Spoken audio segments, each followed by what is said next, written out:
तुम्ही कधी नोटीस केलंय का की कधी कधी जेव्हा आपण उशिरा उठतो आणि मग आपल्याला ट्रॅफिकमध्ये उशीर होतं, घरी काही आपले वादविवाद होतात, तेव्हा आपण कधी कधी खूप चिडतो, ओरडतो. आपल्याला कळत नाही की हे नेमकं माझ्याशी असं का होतंय. खरं कारण माहिती याचं काय असतं, आपण स्वतःला कधी वेळच दिलेला नसतो, स्वतःचा टाइम, स्वतःचे काही प्लॅन्स मॅनेजच केलेले नसतात. म्हणून आपल्याला वाटतं की मी कितीही काम करते, मी कितीही कोणाशी चांगलं वागते, तरी मला कोणी उलट बोलते तर मग मी पण त्यांना उलट बोलायलाच पाहिजे. चीड येते आपल्याला आणि मग आपला तो आजचा प्रेझेंट मोमेंट पूर्ण खराब होतो. आणि मग ते रात्री आपण ऑफिसमधून घरी आल्यानंतर ते ऑफिसमधली चिडचिड, त्या सगळ्या गोष्टी आपण घरच्यांवर सुद्धा काढतो, राग. हे आपल्या सगळ्यांशी मॅक्झिमम वेळा होतं. पण सगळ्यात महत्त्वाचं आपण असतो, आपले विचार असतात. म्हणून आपण थोडं थांबलं पाहिजे की मी खरंच कुठल्या गोष्टीला इरिटेट व्हायला पाहिजे, नाही व्हायला पाहिजे, मी स्वतःला कसं हँडल करू. या सगळ्या गोष्टींचा प्रेशर खूप असतो आपल्यावर. खरं तर आपण आपल्याला वेळ देत नाही, म्हणून या सगळ्या गोष्टीतनं आपल्याला सफर करायला लागतात. मग आपण कुठे बाहेर फिरायला जातो, परदेशात जातो, दुसऱ्या राज्यात जातो, समुद्रकिनारी, पहाडी, तिथे तेवढ्या वेळापुरतं बरं वाटतं. मग परत घरी आलं की आपली तीच चिडचिड, तेच राग, तेच ओरडणं का सुरू होतं. चला तर आजचा आपण या व्हिडिओ बघूया. नमस्कार, मी एकता तुम्हा सर्वांचं माझ्या यूट्यूब चॅनलमध्ये स्वागत करते. माहितीये, आपला जो रोजचा छोटा दिवस असतो त्याला कसं मॅनेज करतो आपण, त्या सगळ्या गोष्टी आपल्या उद्या येणार किंवा एक आठवडा, एक वर्षानंतर आपल्या फ्युचरवर अफेक्ट करतात. जे आपण रोज छोटे छोटे ॲक्शन्स, प्लॅन्स, स्वतःसाठी काही चांगल्या इन्व्हेस्ट करतो, त्या खूप महत्त्वाच्या असतात. छोट्या छोट्या गोष्टी लाईफमध्ये प्रॉब्लेम्स येतात, त्या आपल्याला टेस्ट करायला येतात. जर आपण त्या छोट्या प्रॉब्लेम्सला व्यवस्थितरित्या हँडल करू शकलो, काहीतरी स्वतःसाठी चांगले विचार करू शकलो, ॲक्शन्स घेऊ शकलो, तर उद्या किंवा येणाऱ्या मोठ्या समोर प्रॉब्लेम्स, त्यात आपण शांततेने धैर्यवान राहू शकतो, त्या हँडल्स करू शकतो. म्हणून आजच्या व्हिडिओमध्ये आपण अशा काही टिप्स पाहणार आहे, ज्या खरंच आपल्या स्वतःसाठी खूप महत्त्वाच्या राहणार आहे. कारण माहिती आहे, जेव्हापर्यंत आपण आपल्या स्वतःला एका प्लॅनमध्ये सेट करत नाही, स्वतःला व्यवस्थित वेळ देत नाही, तेव्हापर्यंत आपण स्वतःला, आपल्या फॅमिली, आपले रिलेशन्स किंवा आपल्याला जे काही खूप छान छान लाईफमध्ये करायचं असतं ना, ते आपण अचीव करू शकत नाही. आणि लाईफचं अल्टिमेट आपल्याला गोल असतं, काम असतं, पैसा कमवायचा असतो. तो सगळ्या कशासाठी असतो, तो फक्त आनंदी राहण्यासाठी. तर चला व्हिडिओला सुरुवात करूया. सगळ्यात महत्त्वाचं आहे डोंट रिॲक्ट. आता माहिती आहे ना आपल्याला की घरी आपण एखादं काम करतो, ऑफिसमध्ये, बाहेर कुठे आपण ट्रॅफिकमध्ये फसतो किंवा कुठे काही ना काही आपल्या एन्व्हायरमेंटमध्ये निगेटिव्ह होत असतं, तेव्हा आपल्याला कुणी काही कारण नसताना आपल्यावर चिडतं, ओरडतं, आपल्याला निगेटिव्ह बोलतं. आपल्याला वाटतं की मी काहीच केलं नाही तरी हे माझ्यासोबत असं का. या सगळ्या गोष्टी आपला पार्ट ऑफ लाईफ आहे. पण आपण आपल्या स्वतःला समजून घेतलं, आपल्या स्वतःला आपण व्हॅल्यू करत नाही, म्हणून आपण कधी कधी काही कारण नसताना खूप रिॲक्ट करत असतो. त्यामुळे आपली जी मेंटल शांती असते, मेंटल पीस आहे, तो डिस्टर्ब होतो. आणि आजच्या काळात सगळ्यात मोठं कारण म्हणजे आपण आपल्या स्वतःचा जो मेंटल पीस आहे ना, तो प्रोटेक्ट करूच शकत नाही आहे, कारण आपण आपल्या स्वतःला वेळच देत नाही. सगळ्यात महत्त्वाचं, जर आपल्याला कुणी काही कारण नसताना ओरडत असेल, तिथे आपल्या हाती काही काही गोष्टी नसतं की आपण बोलू शकतो, इन्व्हायरमेंट चुकीचा असतो. जर आपण रिॲक्ट केलं कारण नसताना, तर लॉस आपला असतो. आपण तर ऑफिसमध्ये आपल्या बॉसवर ओरडू नाही शकत ना, तिथे आपण काय करतो, शांत राहतो आणि निघून जातो. त्या 2 गोष्टी ऐकतो आणि निघतो, आपलं काम इम्प्रूव्ह करतो, काही आपण पुन्हा चेंजेस करतो. पण आपण तिथे रिॲक्ट नाही करत. कधी असं सुद्धा होतं आपल्यासोबत की शांततेने आपण ते बोलणं ऐकून घेतो, बाजूला जातो, थोडा वेळ जे काही मनात असतं ते ठीक आहे, पण मग परत काही वेळा शांत होतो. हे बघितलं असेल, होऊ शकते ते फॅमिलीमध्ये किंवा आपले जे वडीलधारे व्यक्ती असतात ते आपल्याला कधी कधी बोलतात, तेव्हा सुद्धा आपण शांत होतो. मग असं आपण नेहमी आपली प्रॅक्टिस का करत नाही की आपल्याला कुठे रिॲक्ट करायचं आणि कुठे नाही. या 2 गोष्टी लक्षात ठेवा लाईफमध्ये. जर तुमचं कधी कारण नसताना कोणी बोलत असेल, जर तिथे सोल्युशन निघत असेल, तर प्लीज काढा, एक डीप ब्रेथ घ्या आणि स्वतःला विचारा की खरंच ही गोष्ट मी इथे रिॲक्ट केली तर याचा पॉझिटिव्ह इफेक्ट किंवा इम्पॅक्ट पडेल किंवा निगेटिव्ह. जर तुम्हाला त्याचं उत्तर होकारार्थी किंवा नकारार्थी मिळत असेल आणि तुमच्या सिच्युएशनला ते पीसफुली हँडल करू शकत असाल तुम्ही, तर प्लीज तिथे बोला, नाहीतर त्या सिच्युएशनमधून निघून जा. कारण शेवटी लॉस हा आपलाच होतो आणि आपलीच मानसिक जी शांतता आहे त्याला आपण प्रोटेक्ट करू शकत नाही. म्हणून आपले उद्याचे प्लॅन्स किंवा 1 वर्षाचं फ्युचर सगळं स्पॉईल व्हायला सुरुवात करतं. आणि सगळ्यात महत्त्वाची हेल्थ. जेव्हा आपण आपल्या स्वभावात खूप जास्त ओव्हर रागीटपणा आणतो ना, तर आपल्या शरीरावर खूप निगेटिव्ह इफेक्ट पडत असतो. प्लीज रिॲक्ट करण्यापेक्षा स्वतः एक डीप ब्रेथ घ्या आणि जर हँडल होत असेल ती सिच्युएशन तर तिथून निघून जा. इमोशनल आपली जी हेल्थ आहे ती खराब का झालेली आहे? Social media. आता तुम्ही म्हणाल की तूच तर आम्हाला सोशल मीडिया थ्रू माहिती सांगत आहे. ठीक आहे, मान्य करते. तुम्ही सकाळी उठल्या उठल्या मोबाईल बघता. जसं आपलं 6 वाजले आपण उठलो, मोबाईल बघितला.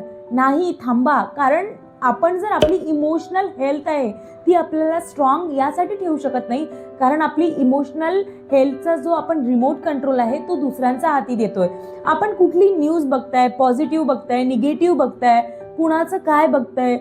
जर आपण दुसऱ्यांचं खूप बघितलं, यांचं घर बाबा, यांचं गाडी, यांच्याकडे पैसा, कधी कधी कंपॅरिझनच्या लूपमध्ये माइंड जातं आणि जो आपल्या माइंडमध्ये सीड आपला पॉझिटिव्ह जर पडण्याऐवजी निगेटिव्ह थॉट, कंपॅरिझन, जेलसी, अँगर या सगळ्या गोष्टी पडल्या तर पूर्ण आपला दिवसही तसाच जातो. आणि तो पूर्ण दिवस आपल्याला येणारा आठवडा, येणारे काही महिने किंवा संपूर्ण वर्षसुद्धा आपण तशाच विचारांमध्ये जगत असतो.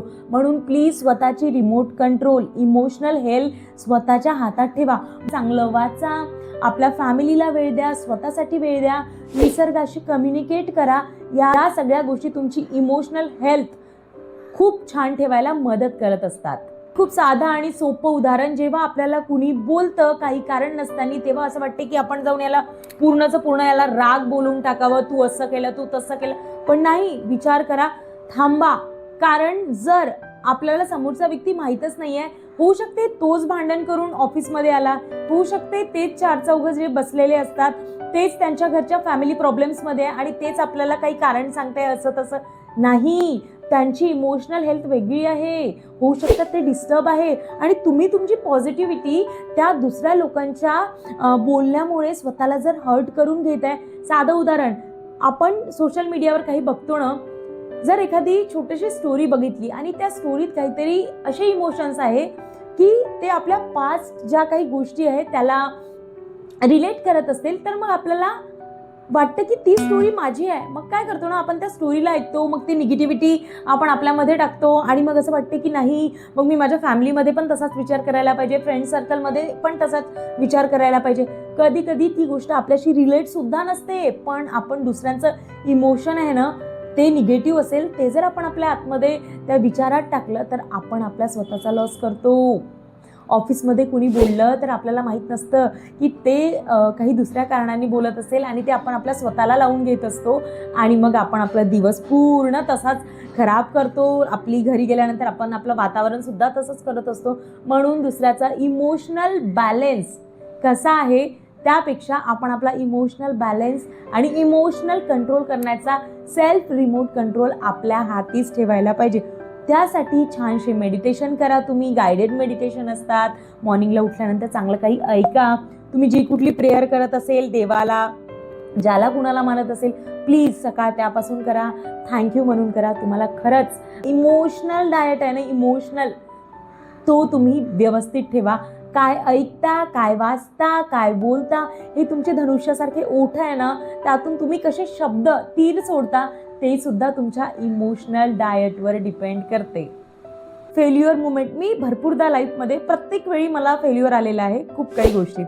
तेव्हा मला असं वाटायचं मी काहीच करू शकणार नाही, मी नेहमी फेल होते प्रत्येक गोष्टीत, मी फेल्युअरच आहे आणि लाईफमध्ये मला कुठल्याच गोष्टीत सक्सेस मिळणार नाही असं मला नेहमी वाटत राहायचं आणि तिथे माझी चुकी होती.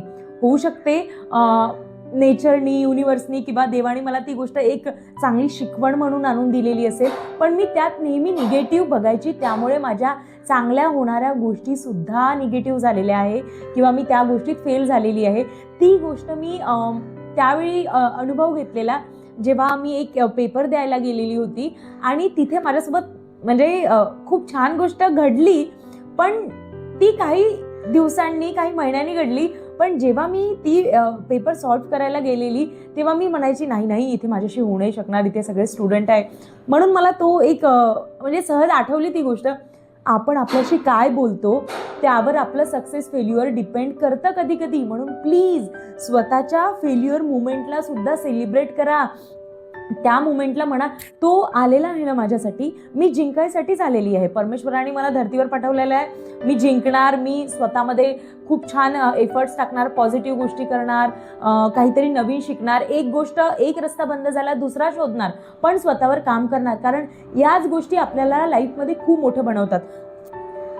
फेल्युअर जर आपण झालं तर प्रत्येक वेळी त्या फेलचा अर्थ असा नाही आहे की आपण म्हणजे नुकसानच होणार किंवा वाईटसाठी आलेला आहे. नाही, फेल्युअरमध्येच तो एक मुमेंट असतो जो तुम्हाला त्या सक्सेसच्या टोकाला न्यायला आलेला असतो. फक्त तो आपल्याला ओळखायचा असतो आणि तिथे आपल्याला गिवअप नसते करायचं. तिथे स्वतःला सांगायचं असते मी नक्की स्वतःसाठी आणि स्वतःच्या कामासाठी 100% देणार.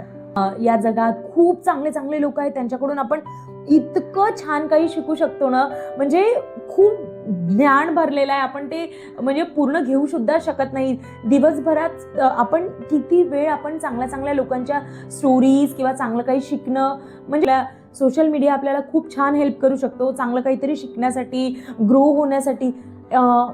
एक खूप छान मी कुठेतरी वाचलेलं की जे सक्सेसफुल लोक असतात ना ते स्वतःच्या फेल्युअरला सक्सेसमध्ये कन्व्हर्ट करण्याच्या मागे लागलेले असतात. आणि आपण काय करतो त्या मुमेंटला आपल्याला वाटतं की आपल्या अवतीभवतीचे लोक खूप सक्सेसफुल आहे, त्यांचं खूप फास्ट सक्सेस त्यांना येत आहे. आपल्याला वाटतं की मी नाही करू शकणार, पण तोच मोमेंट असतो जिथे आपल्याला थांबून विचार करायचं असतं, चांगल्या लोकांकडून शिकायचं असतं आणि त्या मोमेंटलाच आपल्याला ग्रो करायचं असतं. तो खरा आपला सक्सेसचा एक फर्स्ट स्टेप असते जिथे आपण आपली सुरुवात करत असतो. म्हणून प्लीज प्रत्येक फेल्युअरला खूप वाईट वेनी न घेता आपण नक्की समोर जाण्याचे रस्ते शोधायला हवे. आपल्याला आपले गोल्स, आपले काम, आपल्या कामाचा मागचा उद्देश चांगला असेल ना तर काहीही भ्यायची गरज नाही. जर आपल्याला कोणी जज करतंय, आपल्याला नाव ठेवतंय, मग ते आपल्या शरीराला असो, आपल्या गोष्टीला असो, आपण जर कुणाला त्रास देत नाही आहे, आपण जर कुणाला निगेटिव्ह बोलत नाही आहे, आपण कुणाला मागे आणत नाही, सगळ्यात मोठं पाप तेच असतं. कुणी चांगलं काहीतरी करत असतं आणि आपण त्याला मागे आणत असतो. कधीच कुणाला आपण जर काही कारण नसताना हर्ट करत नाही, बोलत नाही, तर लक्षात ठेवायचं आपल्याला कोणी जज करत असेल तर स्वतःवर इफेक्ट होऊ द्यायचा नाही. आणि स्वतःसाठी डेली सुरुवात करा. 5 मिनिट तरी सकाळी काढा, कारण हेच 5 मिनिट तुमचा संपूर्ण दिवस ठरवतं. तुम्ही हॅप्पी राहायचं, तुम्ही सॅड राहायचं, तुम्ही रिॲक्ट करायचं, तुम्ही स्वतःला कसं कंट्रोल करायचं. दिवसाची सुरुवात सगळ्यात 1 मिनिट उठल्या जेव्हा तुम्ही बेडवर असता तेव्हा थँक्यू म्हणा. तुम्ही तुमची प्रार्थना करा, काही प्रॉब्लेम नाही. तुम्हाला जी प्रार्थना वाटते ती प्रार्थना करा. उठल्यानंतर थोडं तुम्ही काही डिटॉक्स ड्रिंक घेत असाल ते घ्या. नेचरला ऑब्झर्व करा, पशुपक्ष्यांना वेळ द्या. तुम्ही तुमच्या घरच्या व्यक्तींना छान हग करू शकता, गुड मॉर्निंग म्हणू शकता, थँक्यू म्हणा देवाला. प्रत्येक गोष्ट ही स्वतःसाठी करा. सकाळी उठलेले 10 ते 15 मिनिट दुसऱ्याला नाही, केवळ तुम्हाला आणि तुम्ही स्वतःलाच द्या. शोधाशोध आहे ना आता बाहेर करायला लागलेलो आहे. सोशल मीडिया हा खूप छान आहे, कारण इतकं ज्ञान भरून आहे जगात. खूप छान लोक आहे. आपल्या भारतासारख्या धर्तीवर सुद्धा खूप छान लोक होऊन गेले, आता पण आहेत. त्यांनी जे दिलेलं ज्ञान आहे ते आपण टिपायला हवं. आपले छान धार्मिक ग्रंथ आहे, छान आपण ते वाचू शकतो. त्याने सुद्धा आपलं खूप छान स्पिरिच्युअल अवेकनिंग होते, सगळ्यात महत्त्वाची. आणि या जर गोष्टी आपण आपल्या लाईफमध्ये इन्क्लूड केल्या ना तर आपलं लाईफ इझिली चेंज होतं. आणि म्हणते ना आंतरिक शांतता, ही आंतरिक शांतता या छोट्या गोष्टीवर डिपेंड आहे. जर आपण आपलं इंटरनल पीस मेंटेन केलं तर बाहेरच्या गोष्टी आपल्याला हँडल करता येतं. आपण खरं तर आपण कुणीच वीक नसतो. ॲक्च्युली आपण आपल्या स्वतःला एका पॉझिटिव्ह गोष्टीसाठी, एका चांगल्या गोष्टीसाठी ट्रेन केलेलं नसतं. खरं तर आपण रोज एखाद्या गोष्टीची जर चांगल्या प्रॅक्टिस केली ना तर आपल्याला ज्या मोठ्या प्रॉब्लेम्स असतात, जे काही कारण नसताना असतं, निगेटिव्ह गोष्टी, त्यासुद्धा आपल्याला हँडल करायला सोपी जातं जर आपण चांगल्या गोष्टीची रोज प्रॅक्टिस केली तर.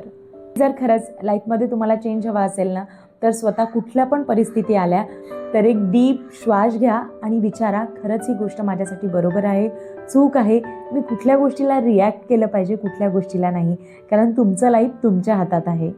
आणि हा व्हिडिओ आवडला असेल तर कमेंट करून नक्की सांगा. प्लीज चॅनलला नक्की सबस्क्राईब करा. Thank you so much. बाय. आणि हां, नेहमी स्वतःवर सगळ्यात आधी प्रेम करा.